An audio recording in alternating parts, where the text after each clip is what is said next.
Warung mie ayam Pak Joko berdiri di ujung Jalan Melati, sebuah gang sempit di pinggiran kota yang ramai di siang hari, namun berubah sepi dan kelam begitu matahari tenggelam.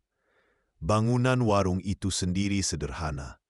Dinding bata yang mulai mengelupas, atap seng yang berderit saat angin malam bertiup, dan lampu neon yang berkedip-kedip, seolah-olah menolak untuk menyala penuh.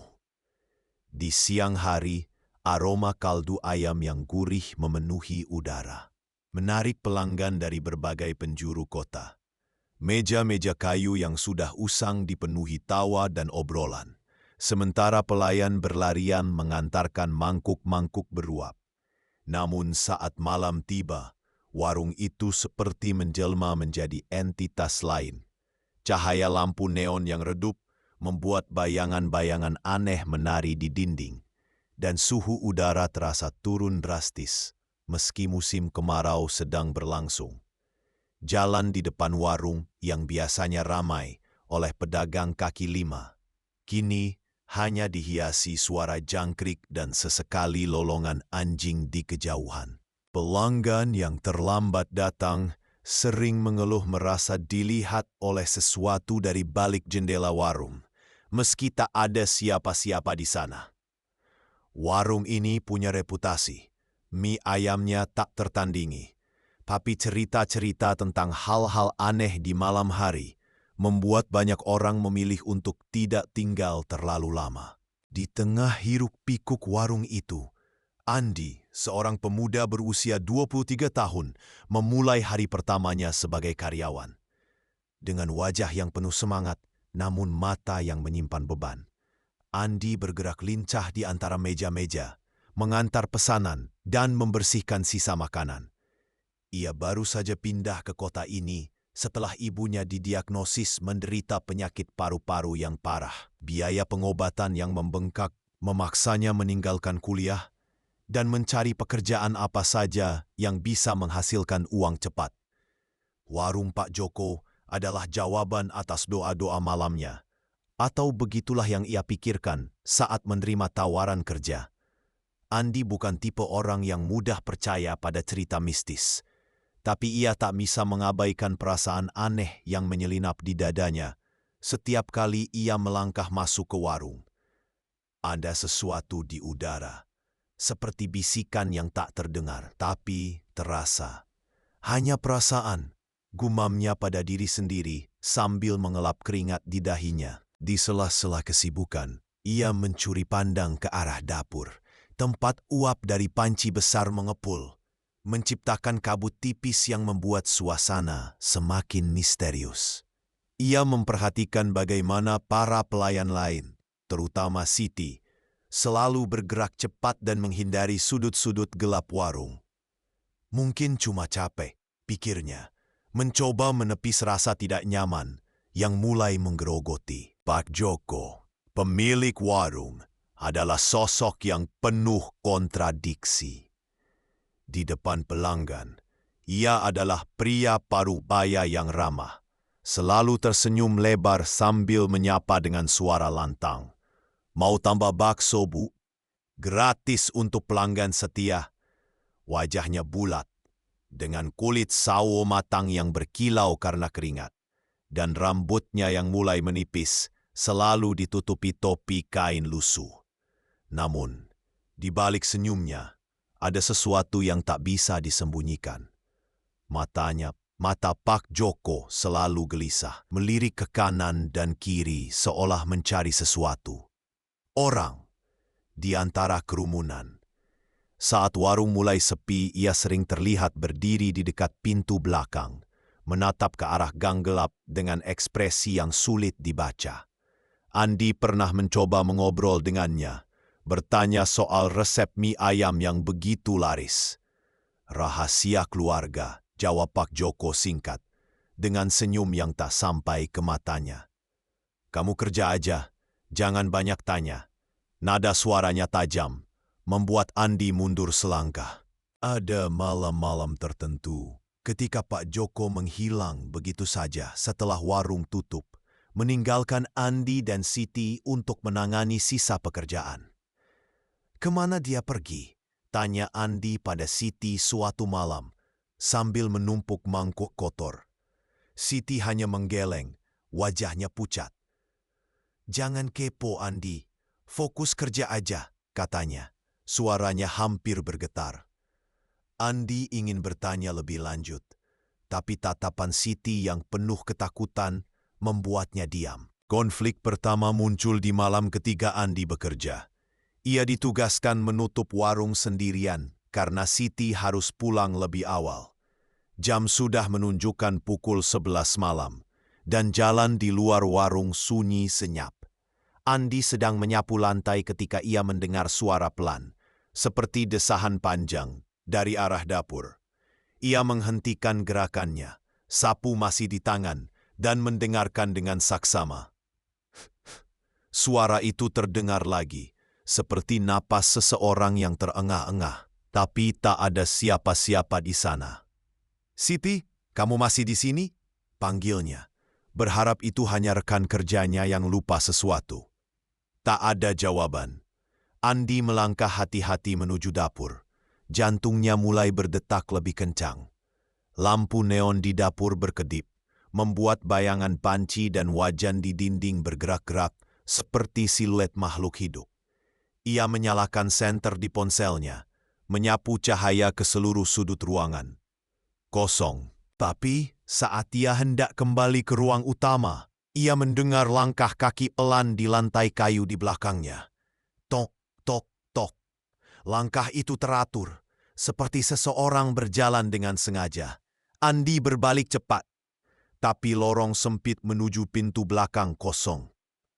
"Halo, ada orang?" tanyanya. Suaranya bergetar.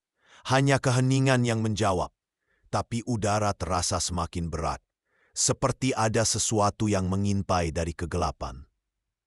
Andi buru-buru mengunci pintu warung dan berlari pulang.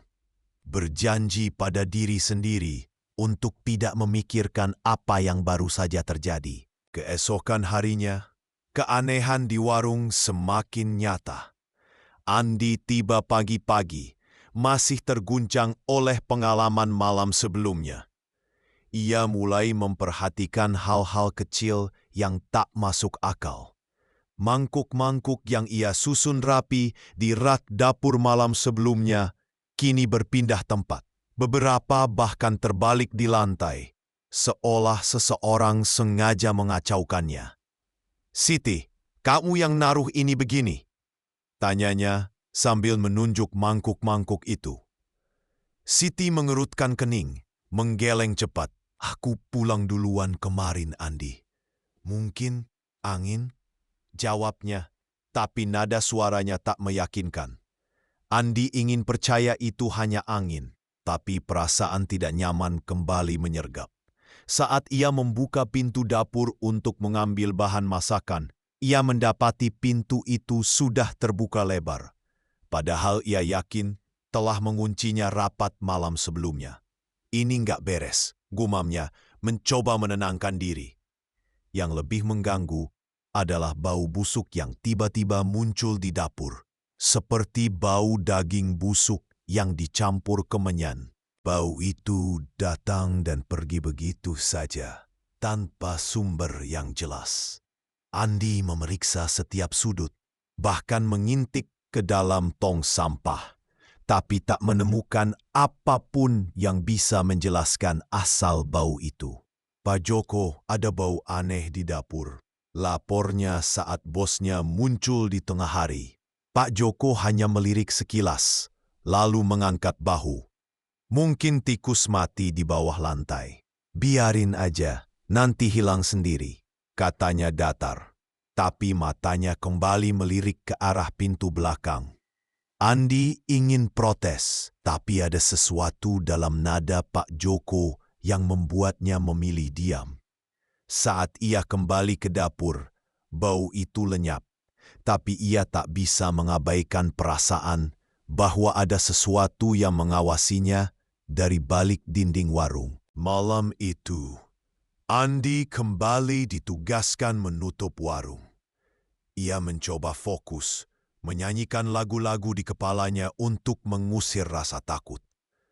Tapi, saat ia sedang mengelap meja terakhir, lampu neon di ruang utama tiba-tiba mati, meninggalkan warung dalam kegelapan yang hanya diterangi sinar bulan dari jendela. "Sial, apalagi ini?" keluhnya, berjalan menuju saklar. Tapi sebelum ia sampai, ia mendengar suara lagi. Kali ini bukan desahan, melainkan gumaman pelan, seperti seseorang berbicara dalam bahasa yang tak ia pahami. Suara itu datang dari arah pintu belakang, tempat yang selalu terkunci dan tak pernah dibuka kecuali oleh Pak Joko. "Siapa di sana?" teriaknya, mencoba terdengar berani.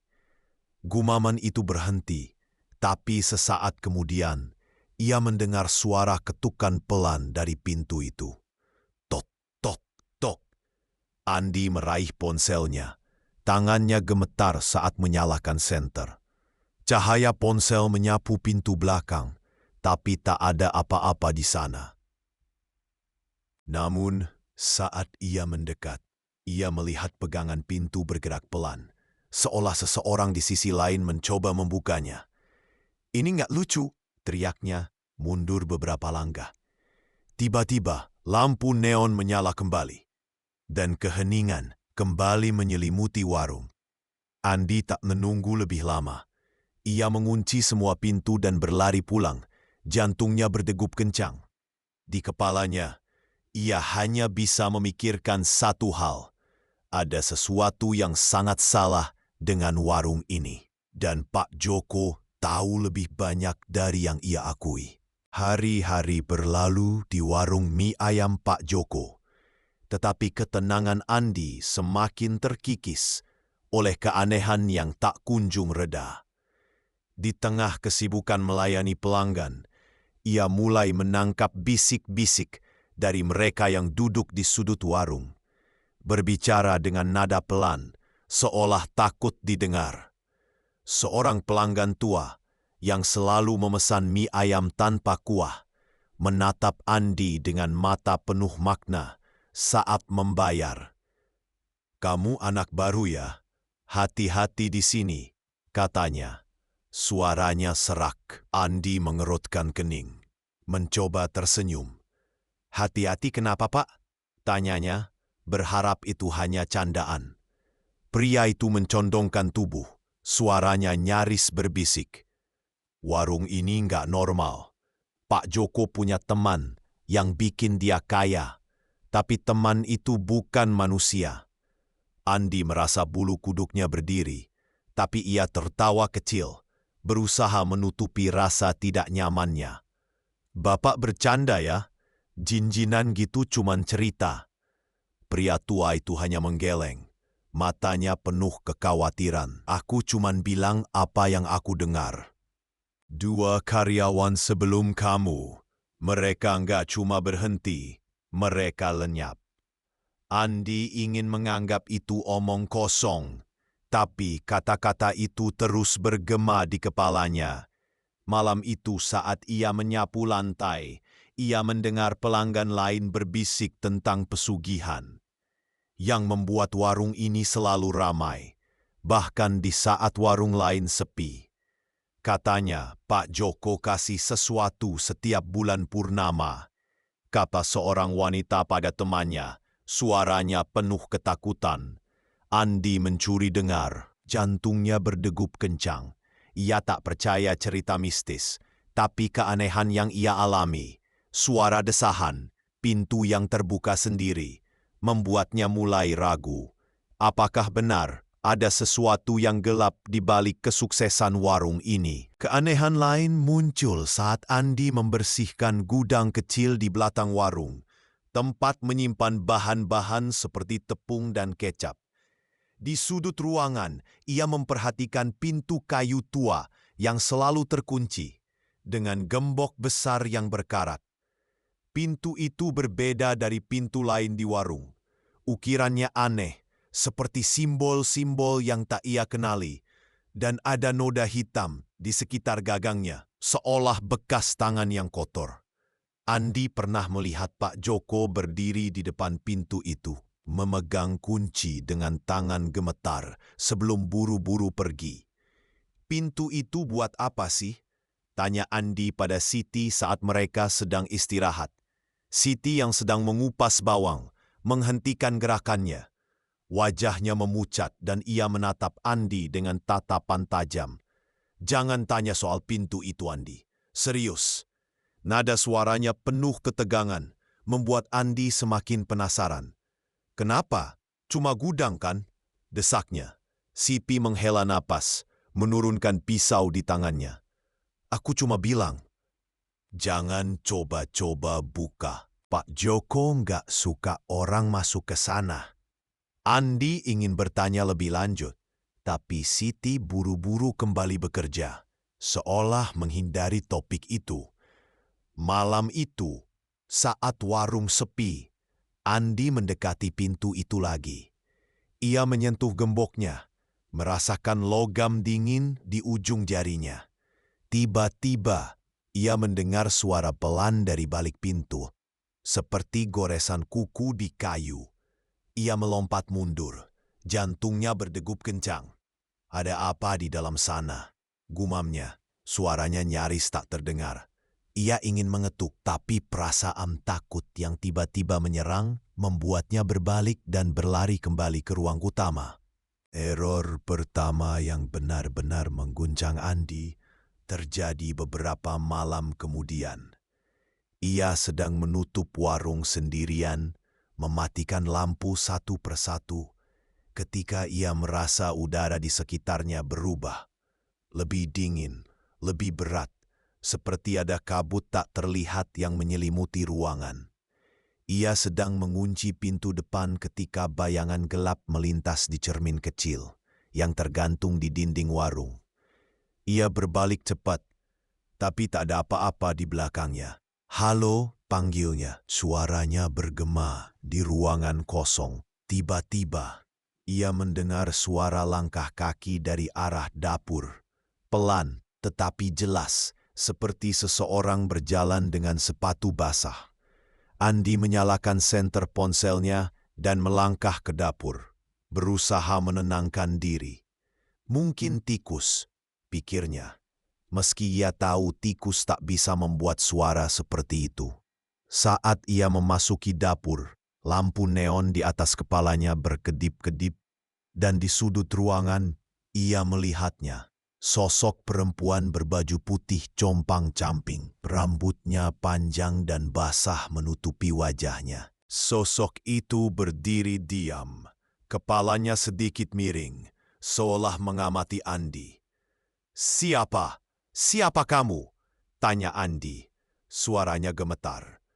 Sosok itu tak menjawab, tapi perlahan mengangkat kepalanya, memperlihatkan wajah pucat dengan mata hitam kosong yang seolah menembus jiwanya. Andi menjerit. Ponselnya jatuh ke lantai, dan saat ia memungutnya, sosok itu sudah lenyap. Hanya bau busuk yang tersisa, menyengat hidungnya seperti campuran darah dan kemenyan. Andi berlari keluar warung. Tak peduli pintu depan belum terkunci rapat. Ia bersumpah tak akan kembali. Tapi keesokan paginya, kebutuhan akan uang untuk ibunya memaksanya kembali. Pagi itu, Andi mencoba mencari jawaban dari Siti. Ia menunggu sampai mereka berdua berada di gudang, jauh dari telinga Pak Joko. "Siti, aku lihat sesuatu semalam," katanya. Suaranya pelan tapi penuh ketegangan. Di dapur, perempuan, baju putih, wajahnya. Ia tak bisa melanjutkan. Ingatan akan mata kosong itu membuatnya menggigil. Siti menatapnya, wajahnya penuh ketakutan. "Andi, aku bilang jangan kepo," bentaknya.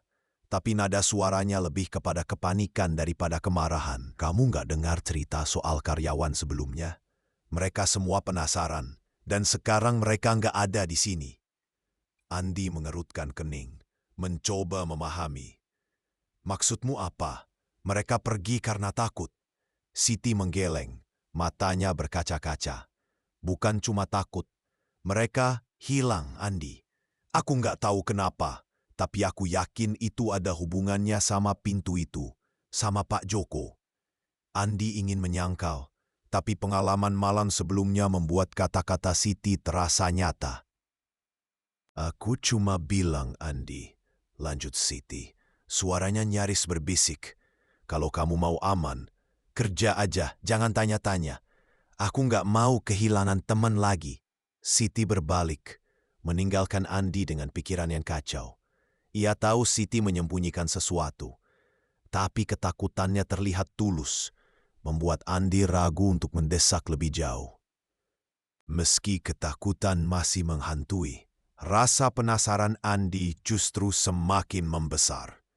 Ia tak bisa mengabaikan apa yang ia lihat. Sosok perempuan itu bau busuk dan pintu terkunci yang seolah menyimpan rahasia kelam. Setiap kali ia melewati pintu itu, ia merasa ada sesuatu yang memanggilnya, seperti bisikan tak terdengar yang menggoda untuk mencari tahu. Aku harus tahu apa yang disembunyikan Pak Joko, pikirnya, meski bagian lain dari dirinya memohon untuk berhenti.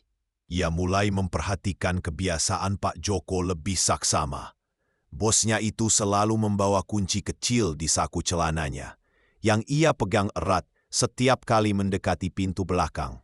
Andi juga memperhatikan bahwa setiap malam purnama, Pak Joko selalu menghilang lebih lama dari biasanya.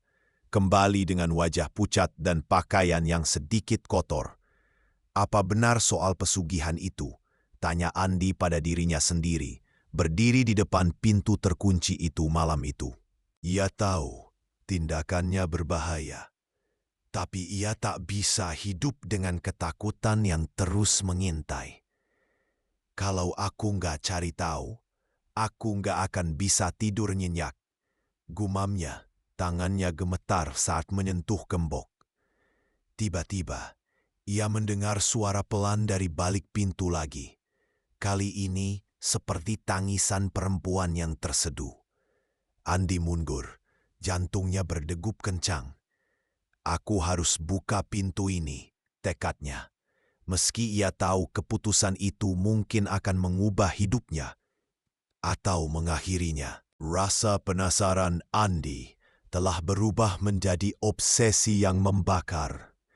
Ia tak bisa lagi mengabaikan bisikan-bisikan di kepalanya. Dorongan untuk membuka rahasia di balik pintu terkunci di warung Pak Joko. Pada malam yang gelap, saat bulan purnama menggantung rendah di langit, Andi memutuskan untuk bertindak. Ia menunggu hingga warung sepi. Hanya suara jangkrik dan angin malam yang menemani. Dengan hati-hati, ia mencuri kunci kecil dari saku mantel Pak Joko yang tergantung di dapur. Tangannya gemetar saat ia mendekati pintu kayu tua di belakang warung. Gembok berkarat itu seolah menatapnya dengan ancaman diam. Ia memasukkan kunci, memutarnya perlahan, dan pintu itu terbuka dengan derit yang menusuk. Di dalam, ruangan kecil itu dipenuhi aroma kemenyan yang menyengat, bercampur dengan bau logam yang aneh, seperti darah yang sudah mengering. Di tengah ruangan, sebuah meja kayu tua dipenuhi sesajen, semangkuk darah ayam yang masih segar, tumpukan bunga layu, dan lilin hitam yang meleleh membentuk pola aneh di lantai. Di dinding, tulisan-tulisan tak dikenal terukir dengan warna merah tua, seolah ditulis dengan jari yang dicelupkan ke dalam darah. Utang harus dibayar. Bunyi salah satu tulisan itu membuat bulu kuduk Andi berdiri. Apa ini? Gumamnya. Suaranya nyaris hilang di telan keheningan. Ia mendekati meja, menyentuh sesajen itu dengan tangan gemetar, dan tiba-tiba merasa ada sesuatu yang bergerak di sudut ruangan. Bayangan gelap melintas di dinding, tapi saat ia berbalik, Tak ada apa-apa. Hanya suara napas berat yang tiba-tiba terdengar di belakang lehernya, membuatnya membeku. Teror yang dialami Andi meningkat dengan cepat setelah malam itu. Sosok perempuan berbaju putih yang pernah ia lihat kini muncul lebih sering. Tak lagi hanya sebagai bayangan sekilas. Malam berikutnya, saat ia sedang mencuci piring di dapur, lampu neon di atasnya mati tiba-tiba, meninggalkan warung dalam kegelapan yang mencekam. Dari balik jendela dapur, ia melihat sosok itu lagi. Rambut panjang basah menutupi wajahnya. Tapi kali ini ia mendengar suara. "Kamu tahu pengkhianatan." Bisik suara itu, dingin dan penuh dendam, seolah keluar dari udara itu sendiri. Andi menjatuhkan piring yang ia pegang. Pecahannya berserakan di lantai. "Siapa kamu? Apa maumu?" teriaknya, berbalik ke segala arah. Tapi sosok itu lenyap. Saat ia membungkuk untuk mengambil pecahan piring, ia merasa sakit tajam di lengannya. Ia menjerit, melihat 3 goresan berdarah muncul di kulitnya, seolah dicakar oleh sesuatu yang tak terlihat. Panik. Ia berlari ke ruang utama. Tapi suara tawa perempuan yang mengerikan menggema di belakangnya, seolah mengikuti setiap langkahnya. Malam itu, ia tak bisa tidur. Bayang-bayang sosok itu terus menghantui pikirannya. Setiap kali ia menutup mata, ia melihat wajah pucat itu dengan mata hitam kosong yang seolah menuntut sesuatu. Andi mulai merasa bahwa sosok itu bukan sekadar hantu. Ia ingin sesuatu darinya, dan ia tak tahu apa. Keesokan harinya, Andi tak tahan lagi. Ia menunggu hingga warung sepi dan mendekati Pak Joko yang sedang menghitung uang di meja kasir. "Pak, kita perlu bicara," katanya. Suaranya tegas meski dadanya berdegup kencang. Pak Joko menatapnya dengan mata menyipit. Tangannya berhenti menghitung. "Bicara apa? Kamu kerja aja, jangan bikin masalah," jawabnya dingin. Andi menarik napas dalam, mencoba mengendalikan ketakutannya. "Saya tahu soal pintu itu, Pak. Saya lihat sesajennya, apa yang Bapak sembunyikan. Dan sosok itu, hantu itu, kenapa dia mengincar saya?" Pak Joko membanting tumpukan uang ke meja. Wajahnya memerah. "Kamu sudah masuk ke sana?" bentaknya. Suaranya menggema di warung yang kosong. "Aku bilang jangan ikut campur. Kalau kamu nggak bisa diam, keluar dari sini sekarang juga." Andi tak mundur, meski kakinya gemetar. "Saya nggak akan berhenti sampai Bapak jelaskan. Ada apa dengan warung ini? Kenapa orang-orang bilang Bapak pakai pesugihan?" Pak Joko menatapnya dengan mata penuh amarah. Tapi di balik kemarahannya, ada ketakutan yang tak bisa disembunyikan. "Kamu nggak tahu apa yang kamu hadapi, Andi. Pergi sebelum terlambat," katanya, suaranya tiba-tiba pelan, hampir memohon. Andi ingin menekan lebih jauh, tapi tiba-tiba ia merasa dingin di punggungnya. Seperti ada tangan tak terlihat yang menyentuhnya. Ia berbalik, tapi tak ada siapa-siapa. Pak Joko hanya menatapnya. Wajahnya pucat, seolah tahu apa yang baru saja Andi rasakan. Malam itu, teror mencapai puncaknya. Andi kembali ke warung, bertekad untuk mengakhiri misteri ini. Ia membawa senter dan obeng, berniat menghancurkan sesajen di ruang terkunci. Tapi, saat ia membuka pintu itu lagi, ia mendengar suara tangisan perempuan. Lebih jelas dari sebelumnya. Sosok perempuan berbaju putih muncul di sudut ruangan. Kali ini wajahnya terlihat jelas, penuh luka bakar, matanya penuh kebencian. "Dia mengkhianatiku," katanya, suaranya seperti pisau yang memotong udara. Andi mundur, jantungnya hampir berhenti. "Siapa kamu? Apa yang kamu mau?" teriaknya. Sosok itu melayang mendekat, tangannya terulur seolah ingin mencekik. "Aku Sari, istri yang dia buang untuk kekayaan ini." Andi terpaku, pikirannya berputar. Istri Pak Joko? Tiba-tiba potongan-potongan teka-teki mulai bersatu. Ia teringat cerita Siti tentang karyawan yang hilang, tentang pesugihan yang menuntut korban. "Pak Joko, dia korbankan kamu?" tanyanya, suaranya gemetar. Sari tersenyum, tapi senyumnya penuh dendam. "Dan sekarang giliranmu." Sebelum Andi bisa bereaksi, pintu di belakangnya membanting keras, mengurungnya di dalam ruangan. Andi panik, meronta untuk membuka pintu, tapi gembok seolah terkunci dari luar. Ia berbalik ke meja sesajen, bertekad menghancurkan semuanya untuk menghentikan teror ini. Dengan tangan gemetar, ia menumpahkan darah ayam ke lantai dan merobek bunga-bunga layu. Tiba-tiba, ruangan itu berguncang, seolah bumi sendiri marah. Sari muncul lagi, tapi kali ini ia tertawa. Suaranya menggema seperti ribuan suara. "Kamu membebaskanku, tapi utang harus dibayar," katanya. Andi merasa tubuhnya ditarik oleh kekuatan tak terlihat. Napasnya tersengal. Di saat yang sama, pintu terbuka dengan keras, dan Pak Joko berdiri di ambang. Wajahnya penuh kengerian. "Andi, apa yang kamu lakukan?" teriaknya. "Kamu nggak tahu apa yang kamu bebaskan." Andi terengah-engah berteriak balik. "Bapak yang mulai ini, Bapak korbankan istri Bapak sendiri."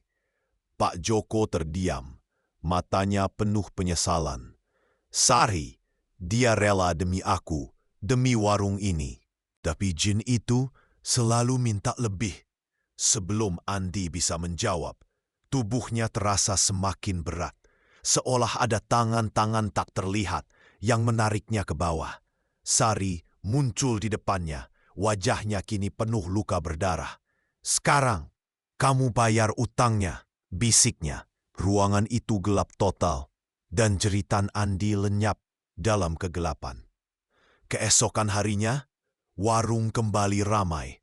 Pak Joko melayani pelanggan dengan senyum kaku. Di dapur, sebuah mangkuk baru tergeletak di sudut, bergoyang pelan seolah ada yang terperangkap di dalamnya.